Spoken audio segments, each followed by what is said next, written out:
In today's video, I am going to teach you how to use Zoho WorkDrive in Zoho CRM.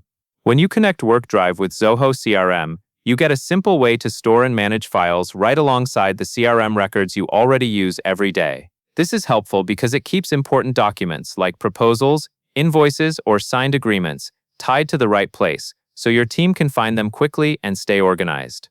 To begin, open the CRM record where you want to store or access files. Then look to the left-hand sidebar and scroll until you find the Zoho WorkDrive section. This area is where CRM and WorkDrive meet, and it is the main place you will use for record-related documents. Once you are in the Zoho WorkDrive section, click New. From here you have two common options. You can upload a file right away, or you can create a folder to build a dedicated space for this specific record.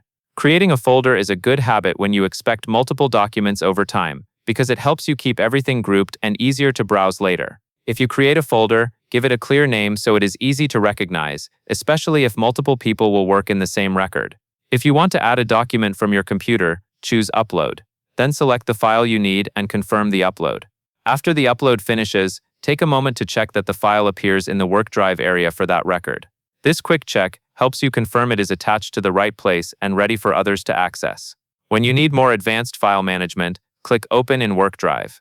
This opens the full WorkDrive interface, where you can view the file area with a more complete set of tools. This is useful for organizing folders, reviewing file details, and managing your documents in a dedicated file workspace while still keeping everything connected to the CRM record. With these steps, you can store files, organize them with folders, and jump into the full WorkDrive view whenever you need it. And that is all there is to it.